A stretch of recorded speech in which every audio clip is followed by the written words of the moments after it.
اعوذ باللہ من الشیطان الرجیم بسم اللہ الرحمن الرحیم وبہ نستعین وہو خیر الناصر ومعین بسم اللہ الرحمن الرحیم اللہم طہرنی فیہ من الدنس والاقذار واصبرنی فیہ علی کائنات الاقدار ووفقنی فیہ للتقی وصحبت الابرار بعونک یا قرۃ عین المساکین اللہم صلی علی محمد وآل محمد عجل فرجہم۔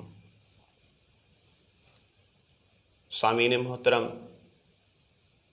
خداوند متعال کی خصوصی شفقت اور عنایت خاص کے تحت ایک مرتبہ پھر 13ویں دن کی دعا کی شرح کے ساتھ آپ کی خدمت میں حاضر ہیں۔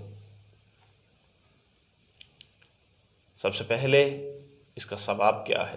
جو شخص اس دعا کو پڑھے تو اس کو اجر کیا ملے گا؟ روایت کے جملے ہیں کہ جو شخص اس دعا کو پڑھے گا اللہ تعالیٰ اس کو پتھر اور ٹھکریوں کی جتنی نیکیاں عطا فرمائے گا اور جنت میں ایک درجہ عطا فرمائے گا۔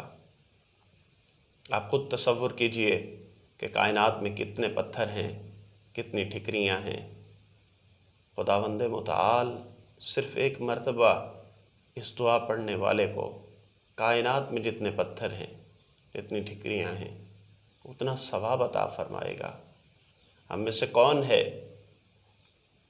جو کائنات کے ایک ایک پتھر کو شمار کر سکے؟ یقیناً کوئی نہیں ہے۔ جب ہم شمار نہیں کر سکتے تو اس کے ثواب کو بھی شمار نہیں کیا جا سکتا۔ آئیے دعا کی شرح کی طرف بڑھتے ہیں، اور دعا کا پہلا جملہ اللہم طہرنی فیہ من الدنس والاقذار، خدایا آج کے دن مجھے گندگی اور کثافت سے پاک کر دے۔ دعا کے پہلے جملے میں 2 لفظ استعمال ہوئے، دنس اور قذر۔ خدایا مجھے ہر قسم کی گندگی اور مجھے ہر قسم کی کثافت سے دور کر دے۔ دنس وہ ہر قسم کی آلودگی، چاہے وہ ظاہری ہو چاہے وہ باطنی ہو، اس کو شامل کرتا ہے، لیکن قذر صرف ظاہری آلودگی اور کثافت کو نشان دیتا ہے۔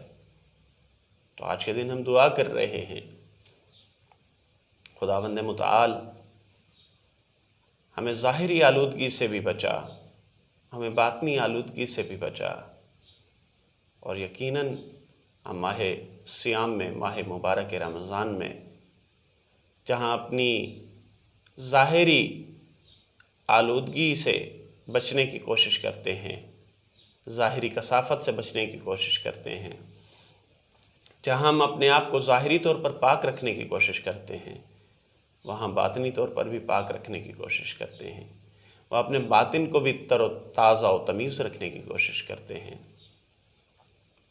عزیزان محترم، آپ نے یقیناً حوض کو دیکھا ہوگا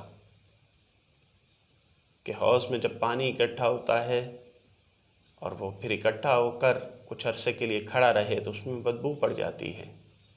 یہی وجہ ہے کہ حوض کے پانی کو کچھ عرصے کے بعد نکال کر صاف کیا جاتا ہے۔ تو یہ ماہ صیام ہمارے نفس کے حوض کو پاکیزہ کرنے کا مہینہ ہے، کہ جس میں ہم نے 11 مہینوں سے جو غذا ملی کھائی، جو جہاں سے ملا کھایا، جو جیسا تھا ویسے بول دیا، ہر قسم کی غیبت کو سنا۔ اب یہ وہ واحد مہینہ ہے کہ جس میں اپنے نفس کے حوض کو پاک کرنا ہے، ظاہری اعتبار سے بھی اور باطنی اعتبار سے بھی۔ خداوند متعال ہمیں اتنی طاقت نصیب فرمائے کہ ہم اس مہینے میں اپنے نفس کو پاک کر سکیں۔ آئیے اسی دعا کے ساتھ کہ خداوند متعال ہمارے نفس کو پاک و پاکیزہ کر دے، ہمارے نفس کو اخلاق رذیلہ سے دور کر دے اور اخلاق حسنہ سے آراستہ کر دے۔ ہم دعا کے دوسرے جملے کی طرف بڑھتے ہیں، اور وہ جملہ کیا ہے؟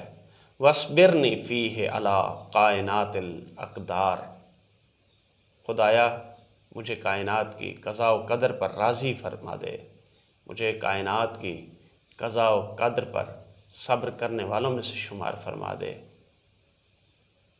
دعا کے اس جملے میں صبر کی طرف توجہ دلائی جا رہی ہے کہ انسان کی قضاء و قدر جیسی بھی ہو، انسان کو صبر کرنا چاہیے۔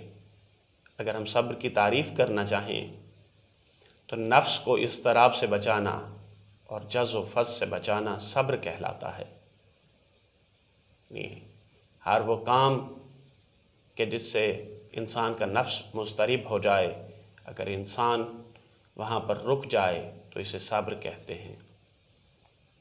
اور صبر اپنے متعلق کے اعتبار سے 3 طرح کا ہے۔ صبر طاعت، یعنی طاعت پر صبر، معصیت پر صبر اور مصیبت پر صبر۔ طاعت پر صبر کیسے ہے؟ مثلا میں نے سارا سال محنت کی، پیسے کمائے، اپنا خون پسینہ ایک کیا، پیسے کمائے، اب خدا کہہ رہا ہے کہ خمس دو۔ میں نے سارا سال محنت کی، گندم کاشت کی، جو کاشت کی، کھجور کاشت کی، کشمش کاشت کی، اب خدا کہہ رہا ہے کہ زکوٰۃ دو۔ بھئی محنت میں نے کی، خون پسینہ میں نے ایک کیا، لیکن اب خدا کہہ رہا ہے کہ یہاں پر خمس دو، یہاں پر زکوٰۃ دو۔ تو یہ انسان کی فطرت پر گراں گزرتی ہے۔ لیکن جس شخص نے اپنے آپ کو خدا کا مطیع اور فرما بردار بنا دیا ہو تو اس کے نفس پر گراں نہیں گزرتی، بلکہ عین فطرت بن جاتی ہے، اور وہ خمس اور زکوٰۃ کو دینے میں کسی قسم کی کوئی ہچکچاہٹ نہیں کرتا۔ اور دوسری قسم کا صبر معصیت پر صبر ہے، یعنی میرا نفس مجھے گناہ پر اکسا رہا ہے، میرا نفس مجھے نامحرم کی طرف دیکھنے پر اکسا رہا ہے۔ کوئی خوبصورت لڑکا یا لڑکی نگاہوں کے سامنے سے گزرے، اب میرا نفس نے کہنا شروع کر دیا کہ تو اس کو دیکھ، لیکن میں یہاں صبر کروں، تو یہ معصیت پر صبر ہے۔ میرا دل چاہ رہا ہے کہ میں شراب پیوں، لیکن میں اس معصیت پر صبر کروں، تو اسے کہا جاتا ہے معصیت پر صبر۔ اور آخری صبر مصیبت پر صبر ہے۔ کسی کا جوان مر جائے، کسی کا باپ، کسی کا بیٹا، کسی کی بہن، کسی کی بیٹی، کسی کا عزیز، کسی کا رشتہ دار مر جائے، تو وہ حزنیہ انداز میں بعض اوقات ایسے جملے کہنا شروع کر دیتا ہے کہ جو شرک آمیز ہوتے ہیں، جن سے شرک کی بو آتی ہے۔ تو ایسے موقع پر اگر انسان صبر کرے تو وہ مصیبت پر صبر ہے۔ اور اس کی سب سے بہترین اور بین دلیل ہمیں واقعہ کربلا میں ملی، جب حسین نے 72 کے لاشیں اٹھائے تو سر کو سجدے میں رکھ کر کہا خدایا تیرا شکر ہے۔ اور جب دربار یزید میں سیدہ زینب کو لایا گیا تو اس وقت کیا جملے تھے؟ کہا تم پر جو مصیبت نازل ہوئی اس کو دیکھ لیا؟ تو اس وقت بی بی کا ایک بہت پیارا جملہ ہے، کربلا کی شیر دل خاتون نے ایک بہت بڑا جملہ کہا ما رأیت الا جمیلا، میں نے تو سوائے خوبصورتی کے، سوائے زیبائی کے کچھ بھی نہیں دیکھا۔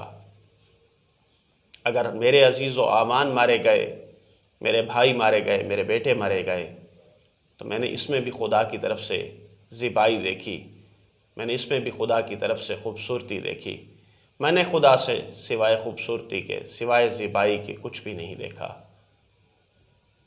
اس دعا کے ساتھ کہ خداوند متعال ہمیں معصیت پر صبر کرنے والوں میں سے شمار فرمائے، مصیبت پر صبر کرنے والوں میں سے شمار فرمائے، اور طاعت پر صبر کرنے والوں میں سے شمار فرمائے۔ ہم دعا کے اگلے جملے کی طرف بڑھتے ہیں۔ وَوَفِّقْنِي فِيهِ لِلتُّقَىٰ وَصُحْبَةِ الْأَبْرَارِ، خدایا آج کے دن کے صدقے مجھے اپنے ابرار لوگوں کی صحبت نصیب فرما دے اور تقوی کی توفیق عنایت فرما دے۔ عزیزان محترم، صاحب ابرار کی گفتگو پچھلی ویڈیوز میں گزر چکی ہے۔ آج کچھ گفتگو تقویٰ کے موضوع پر کریں گے۔ تقویٰ کہتے کسے ہیں؟ وقا، یقی، تقویٰ۔ تقویٰ کے معنی بچنا کے ہیں، محفوظ رہنا کے۔ اور اگر ہم اس کے ایک جامع تعریف کریں تو شریعت میں جو احکامات عقلی اعتبار سے اور شرعی اعتبار سے بیان ہوئے ان پر عمل پیرا ہونا، اور شرعی اور عقلی اعتبار سے جن چیزوں سے روکا گیا ہے ان سے رک جانا تقویٰ کہلاتا ہے۔ قرآن کی واضح آیت موجود ہے، بسم اللہ الرحمن الرحیم، قوا انفسکم واہلیکم نارا وقودھا الناس والحجارہ۔ اپنے نفسوں کو بچاؤ، اپنے خاندان والوں کو بچاؤ، اپنے اہل و عیال کو بچاؤ۔ کس سے؟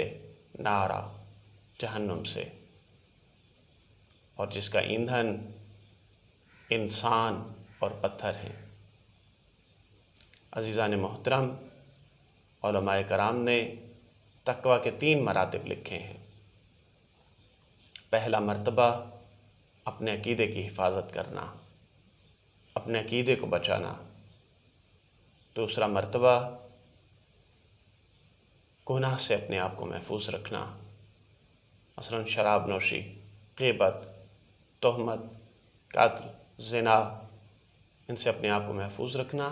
اور اس کے ساتھ ساتھ جن چیزوں کا اللہ نے حکم دیا ہے ان پر عمل پیرا ہو جانا۔ مثلا خدا نے کہا نماز پڑھو تو نماز پڑھیں، خدا نے کہا زکوٰۃ دو تو زکوٰۃ دیں، خدا نے کہا خمس دو تو خمس دیں، خدا نے کہا جہاد کرو تو جہاد کریں، خدا نے کہا روزہ رکھو تو روزہ رکھیں، خدا نے کہا حج پہ جاؤ تو پھر حج پہ جائیں، خدا نے کہا امر بالمعروف کرو، نہی عن المنکر کرو تو پھر کریں۔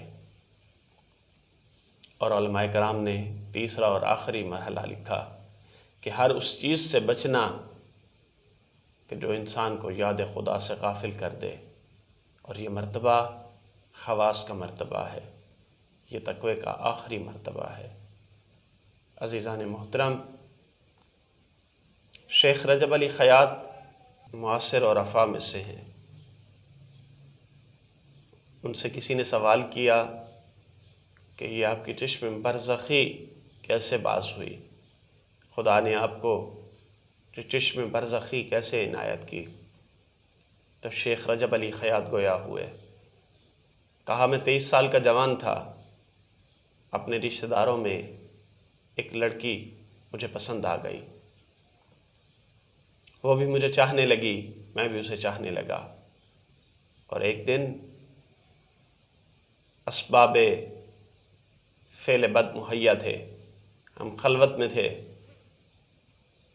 نزدیک تھا کہ میں اس سے نزدیکی کروں، لیکن ایک مرتبہ میں کمرے سے باہر آیا، میں نے باہر آ کر کہا خدایا میں نے گناہ کو تیری جنت کے لالچ میں نہیں چھوڑا، خدایا میں نے اس گناہ کو تیرے عذاب کی خاطر نہیں چھوڑا، خدایا میں نے اس گناہ کو تیری خاطر چھوڑا۔ کہا جیسے ہی میں باہر آیا میں نے یہ جملے کہے تو اپنے اندر ایک نور کو محسوس کیا، بس اس دن سے میری چشم برزخی باز ہو گئی، میری چشم برزخی کھل گئی، تو مجھے انسانوں کے ظاہر کے ساتھ ساتھ ان کا باطن بھی نظر آنے لگا۔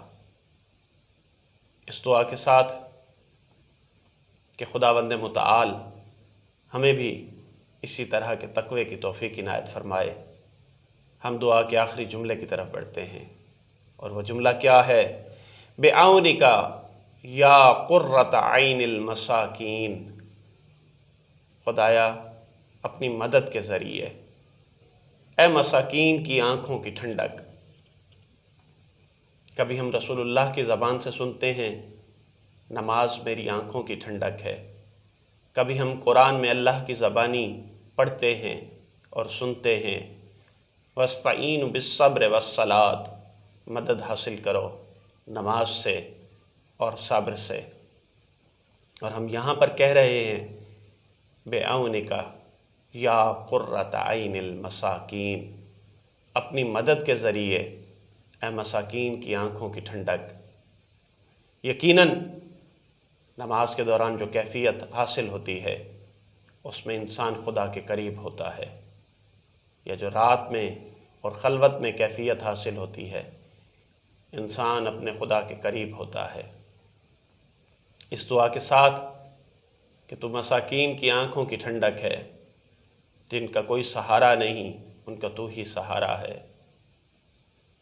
جن کو کائنات نے دھتکار دیا ان کی آخری آماج کا تو ہے، جن کو کائنات میں کوئی جگہ نہیں ملتی ان کی آماج کا تو ہے۔